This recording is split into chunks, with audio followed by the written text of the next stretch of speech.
تم لازماً پیروی کرو گے ان کی، ان کے طور طریقوں کی کہ جو تم سے پہلے تھے، حتیٰ کہ اگر وہ گوہ کے بل میں گھسے تھے تم بھی گھسو گے، اور اگر ان میں سے کوئی شقی ایسا اٹھا تھا کہ اس نے اپنی ماں سے زنا کیا تو تم میں بھی کوئی بدبخت ضرور ایسا اٹھے گا جو اپنی والدہ سے زنا کرے گا۔ کہ حضور صلی اللہ علیہ وسلم نے فرمایا میری امت پر بھی وہ تمام حالات وارد ہو کر رہیں گے جو بنی اسرائیل پر آئے،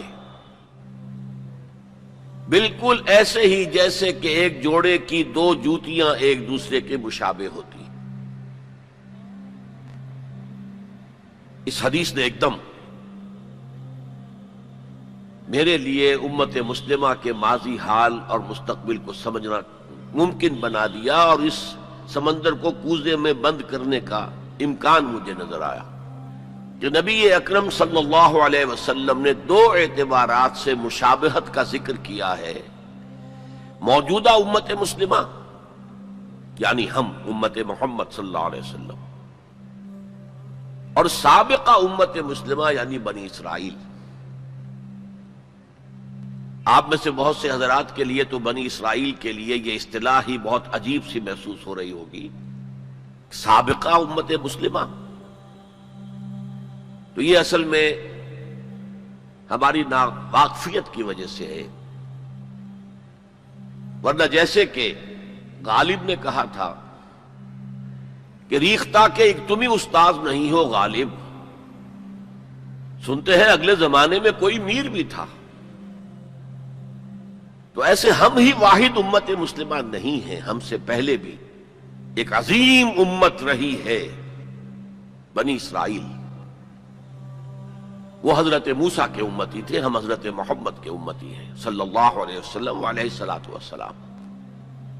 انہیں تورات دی گئی تھی، ہمیں قرآن دیا گیا ہے، اور قرآن مجید میں بار بار آتا ہے کہ اہل ایمان جس طرح قرآن پر ایمان رکھتے ہیں ایسے ہی تورات اور انجیل پر بھی ایمان رکھتے ہیں، یعنی اس بات پر ایمان کہ وہ اللہ کی کتابیں تھیں اگرچہ ان میں تحریف ہو گئی۔ پھر ذہن میں رکھیے اس امت میں 3 کتابیں نازل ہوئی ہیں، تورات، زبور اور انجیل۔ اس کے علاوہ بہت سے نبیوں کے صحیفے، اولڈ ٹیسٹمنٹ جو ہے، عہد نامہ قدیم، کتنے انبیاء کے صحیفے اس میں شامل ہیں۔ یہ بھی نوٹ کیجئے کہ یہ وہ امت ہے جس کے لیے قرآن میں 4 مرتبہ آیا ہے کہ ہم نے انہیں تمام جہان والوں پر فضیلت دی تھی۔ 2 مرتبہ تو صرف سورہ بقرہ میں بین ہی انہی الفاظ میں آیت وارد ہوئی ہے، 6 رکوع کے شروع میں اور 15ویں رکوع کے شروع میں، یا بنی اسرائیل اذکروا نعمتی التی انعمت علیکم وانی فضلتکم علی العالمین۔ اے بنی اسرائیل یاد کرو میرے انعام و اکرام و احسان کو جو میں نے تم پر کیا، اور میں نے تمہیں تمام جہان والوں پر فضیلت دی۔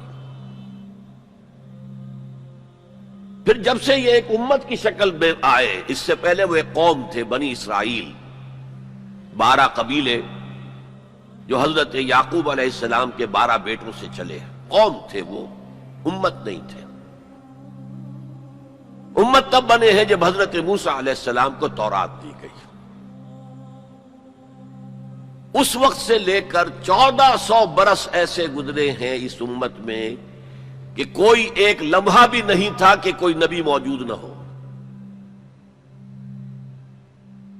یہ جو چین ہے مسلسل انبیاء کی، آغاز بھی 2 رسولوں سے ہوا، موسیٰ اور ہارون علیہم السلام، اختتام بھی 2 پر ہوا، عیسیٰ اور یحییٰ علیہم السلام، اور دونوں کے درمیان سمجھئے کہ وہ ڈور بندھی ہوئی ہے کہ اس میں کہیں کوئی رکھنا نہیں۔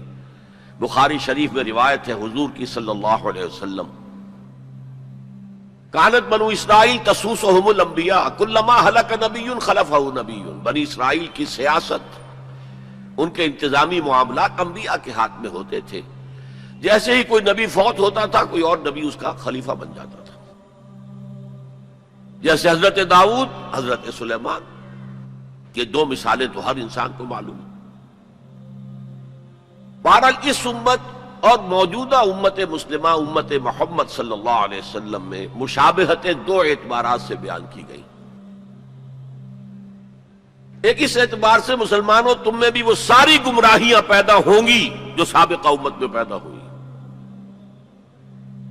لَتَتَّبِعُنَّ سُنَنَ مَنْ كَانَ قَبْلَكُمْ، تم لازماً پیروی کرو گے ان کے طور طریقوں کی کہ جو تم سے پہلے تھے، حتیٰ کہ اگر وہ گوہ کے بل میں گھسے تھے تم بھی گھسو گے، اور اگر ان میں سے کوئی شقی ایسا اٹھا تھا کہ اس نے اپنی ماں سے زنا کیا تو تم میں بھی کوئی بدبخت ضرور ایسا اٹھے گا جو اپنی والدہ سے زنا کرے گا۔ تو یہ تو ہے گمراہیوں کا معاملہ، امت کے اندر پیدا ہونے والی اعتقادی اور عملی گمراہیاں۔ چنانچہ اس کے ضمن میں جو 10 رکوعوں پر مشتمل فرد جرم عائد کی گئی ہے بنی اسرائیل پر سورہ بقرہ میں، 5ویں رکوع سے شروع ہوتی ہے بات اور 15ویں رکوع کے آغاز تک چلتی ہے۔ اس میں در حقیقت ہم اپنی موجودہ کیفیت کا اس آئینے میں مشاہدہ کر سکتے ہیں۔ وہ ساری اعتقادی اور عملی گمراہیاں ہمارے اندر پیدا ہوئی۔ ہم تو بخشے بخشائے ہیں، سیغفر لنا، ہم تو اللہ کے محبوب اور چہیتے ہیں، ہمیں تو آگ جہنم کی چھوئے ہی کہ نہیں چھوئے گی تو گنتی کے چند دن۔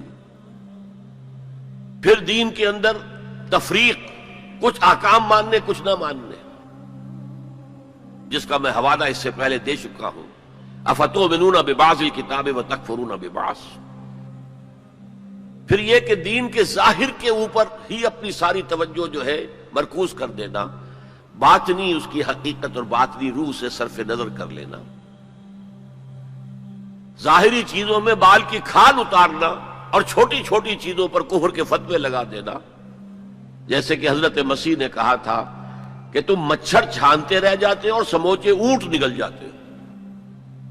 رفع یدین پر تو ہو رہا ہے من دیگرم تو دیگری، تم اور ہو میں اور ہوں، اور سودی کاروبار میں بھی کر رہا ہوں وہ بھی کر رہا ہے، کوئی پرواہ نہیں۔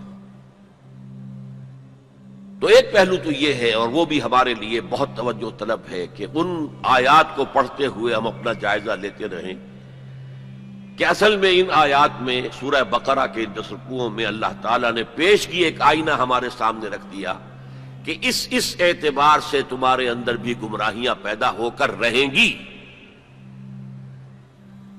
تاکہ جن کو بھی اللہ توفیق دے وہ اس آئینے میں اپنی تصویر دیکھ کر اپنی اصلاح کی طرف متوجہ ہو جائیں۔